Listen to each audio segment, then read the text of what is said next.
Dîner mamonot, atmeot, atumot, ve'ataharot, matrilin, minagadol. Alors, les dîners mamonotes, ce qui porte sur les affaires financières, ainsi que ce qui porte sur les affaires d'ordre de Touma et de Tahara, de pureté et d'impureté. Matrilin, on peut commencer Minagadol par le plus grand d'entre les Dayanim. On peut écouter l'opinion, on écoute l'opinion du plus grand d'entre les Dayanim pour commencer. Dîner Nefashot, par contre, Dîner Nefashot, donc ce qui porte sur la peine capitale, Matrilin Minatsad, on commence du côté, c'est-à-dire par ceux qui sont les plus éloignés, donc qui sont placés comme ce qui correspond au niveau qu'ils ont, c'est-à-dire les moins grands. Venez, on va racheter simultanément. Ataharot ve'atumot, donc les trucs, les puretés, les impuretés, enfin ce sur quoi il faut trancher. Est-ce qu'il y a un statut de pureté ou d'impureté? Rachi. Imba Adam Michel Aldvar Taharot, si un homme il vient poser une question sur un point qui porte sur les Taharot, donc les histoires de pureté, Matrilin Minagadol, on va commencer à s'adresser aux grands d'entre les Dayanim. Shoalim Trila les Gadol chez Dayanim. Pourquoi est-ce qu'on pose la question? Donc on pose la question au plus grand d'entre les Dayanim. Maou Omer Badavar, qu'est-ce qu'il dit à ce sujet-là? Alors que pour Dîner Nefashot, c'est le contraire, on s'adresse aux plus petits d'entre les Dayanim, Min Hatsad, Minaktanim, d'entre les petits donc, chez Maïchaïvenu à Gadol, parce que si jamais le Gadol, si on avait commencé à poser la question pour Dîner Nefashot aux grands d'entre les Dayanim, et qu'il avait décidé coupable, qu'il tendait à condamner celui qui était accusé. Velo yirtsu lachlok al dvarav, les autres dayanim ne voudront pas contester, discuter ses propos. Mishum lotarane al riv, à cause de, et ça c'est ce que la Gemara dira plus tard, c'est une dracha qui est faite par rapport à ce verset-là. Lotarane al riv, ça veut dire ne pas se mêler, ne pas. Riv, c'est une dispute. Mais la Gemara fera la dracha à la rave, sur celui qui est important, sur le grand. Donc ne pas contester l'opinion du grand. Al-Dvarav, c'est ce que dit Rashi ici, Al-Dvarav shel Gadol, sur les propos du grand.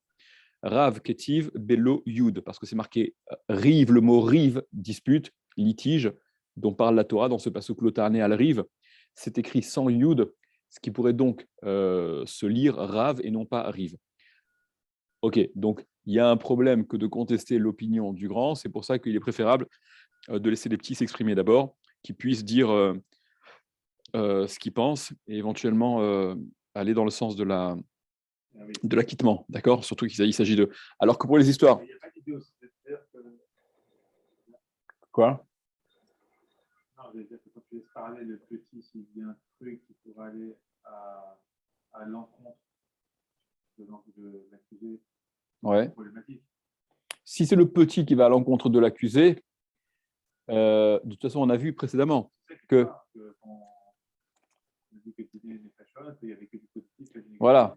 D'accord, donc justement, est-ce qu'il ne pourrait pas gaffer et justement dire du négatif même si on ne retient pas quoi. Ah, bon, ça, il ne connaît pas le béaba. C'est-à-dire que s'il va commencer à ouvrir ses propos dans un trip accusateur, alors que c'est une des conditions quand il s'agit de dîner les fachotes, potrine, comme la Mishnah disait, comme elle disait Mishnah, potrine, dafka, les sroutes, on commence à évoquer ce qui va dans le sens de l'avantage. Donc c'est un peu étrange finalement. C'est un peu étrange que je suis en train de me demander pourquoi ne pas commencer. La raison pour laquelle on commence par le grand, c'est parce que on commence pas par le grand dans Dîner Fachot, c'est parce que le plus petit ne pourrait pas contester et venir en opposition aux propos de ce que le grand des propos que le grand a tenus. Mais de toute manière, on a dit que dans Dîner Nefashot, on commençait à évoquer ce qui allait dans le sens de la dispense, ce qui était à décharge de l'accusé. Donc, pourquoi ne pas laisser le grand commencer par ses... Mais bon, il y a peut-être des cas où, je ne sais pas, il peut commencer à aller dans le sens de la décharge, mais très rapidement embrayer sur si l'affaire elle semble claire et flagrante que celui qui est accusé il va être condamné, on ne va pas pouvoir maintenir artificiellement une plaidoirie qui irait en faveur de cet accusé, quoi, a priori. Et peut-être que après avoir évoqué les éventuelles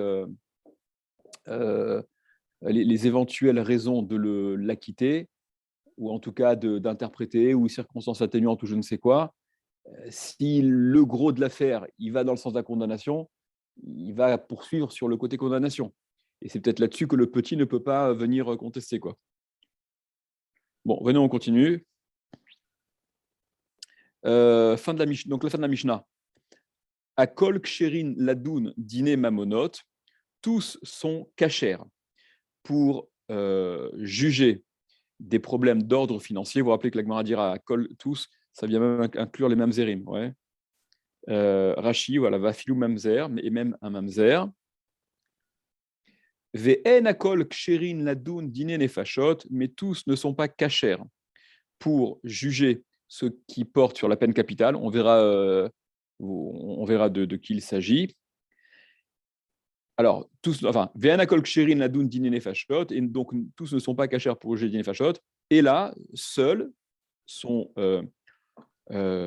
peuvent participer à ces bâtés d'inim là, composés de 23, quand il s'agit de débattre sur de dîner nefashot.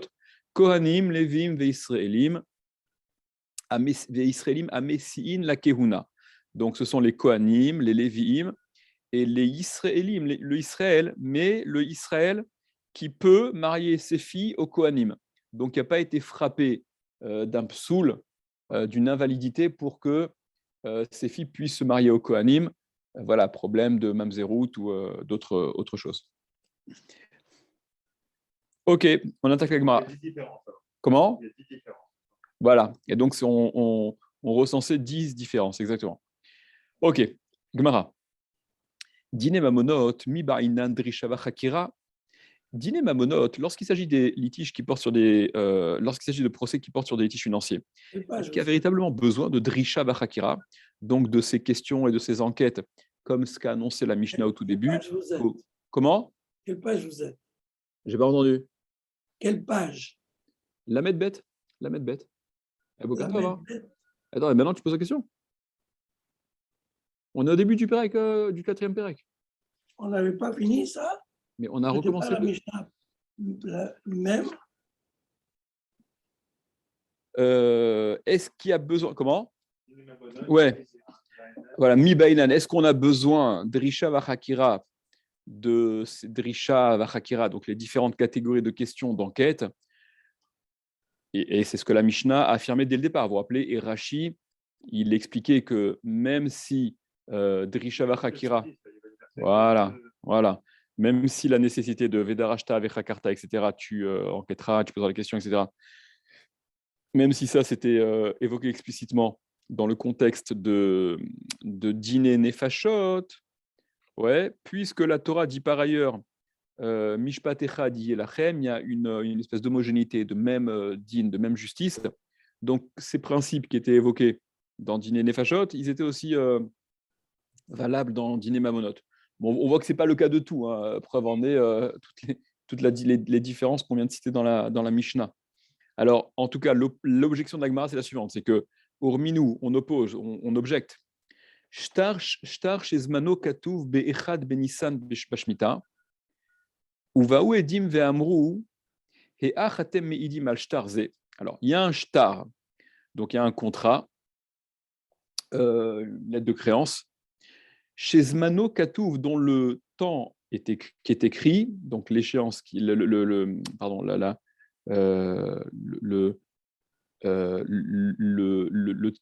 date de la rédaction qui est écrite, c'est Be'echad Benissan Bashmita.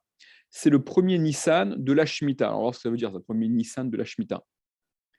Ou Vaouedim Ve'amrou, il y a des témoins qui sont venus et qui ont dit. Et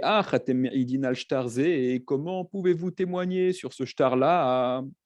Vahalo, mais voilà que Beyom Ploni, ce jour en question-là, qui figure comme étant la date de rédaction de ce shtar, Imanu Bimkom Ploni, vous étiez avec nous à tel endroit. Donc ça évoque chez vous des souvenirs de la procédure de Hazama. C'est précisément la façon dont on confond des témoins et qu'on les rend donc pas simplement de faux témoins, mais qu'on les rend des témoins zomemim, exactement. Ça veut dire qu'ils vont subir l'objet de leur préméditation quand ils s'entendent dire, en l'occurrence par un autre groupe de témoins qui débarque, et qu'ils s'entendent dire, vous ne pouvez pas témoigner d'avoir assisté à telle scène, à telle date, puisque vous étiez avec nous tel jour à tel endroit. Donc, alors prenons Rashi. Bechad Benissan Bishmita. Donc le premier Nissan de la Shemitah. Les Kaman Mefaresh Amainakat Shemitah. On va expliquer dans la Gemara après pourquoi on a retenu, on a pris la Shemitah dans l'histoire. Quel intérêt ça a de parler de Shemitah? Que ce serait le. Ah, cette année, ouais, en effet. Non, je croyais que tu disais, ben, c'est le premier Nissan d'une année de Shemitah. Et c'est vrai que ça permet de. Bah voilà, ça permet de situer l'année. Chez Zmano Katouf, dont le temps est écrit, la date, Zmano Ochiyar, son temps, c'est-à-dire sa date, Ochiyar démontre, enfin désigne. Les Ochiyar, c'est prouvé en général, mais dans ce cas-là, vous comprenez bien. D'accord, c'est indique. Chez Nirtav Bechad Benissan Bishmita, ça a été écrit le premier Nissan de l'année de Shemitah. Veotzi Baal Chov al Chavero, et donc le créancier, il sort contre son prochain allié des Mashkon au allié des Prousboul, parce que si c'est la Shemitah, la Shemitah, elle casse le droit de créance en principe. Mais celui qui est détenteur de ce shtar, il va pour justifier de cette validité du shtar qui n'est pas caduque à cause de la Shemitah, il va sortir soit un mashkon, c'est un gage, soit un prousboul. Alors en fait, aussi bien le mashkon, le gage, que le prousboul, ce sont des moyens d'éviter l'effet de la Shemitah. D'accord? C'est-à-dire que soit je rédige un contrat, là, ce que tout le monde connaît, un prousboul, un shtar de prousboul, voilà, où je délègue finalement mes créances à un beddin, etc. Et donc, ça permet de maintenir la créance malgré l'abondance malgré l'abondante créance automatique en principe que la Shemitah cause. Et mashkon, quand je prends un gage sur ma créance, c'est aussi un moyen de contourner l'effet de la Shemitah. Donc, le créancier, il a non seulement ce shtar qu'il va présenter pour revendiquer sa créance, mais en plus, il a le mashkon ou le prousboul pour montrer que la Shemitah n'a pas eu d'effet sur sa créance. Donc, chez le Meshamatto, que la Shemitah n'a pas été effective. Chez le Meshamatto Shvit, que la Shemitah n'a pas cassé, que la 7e année n'a pas cassé sa créance.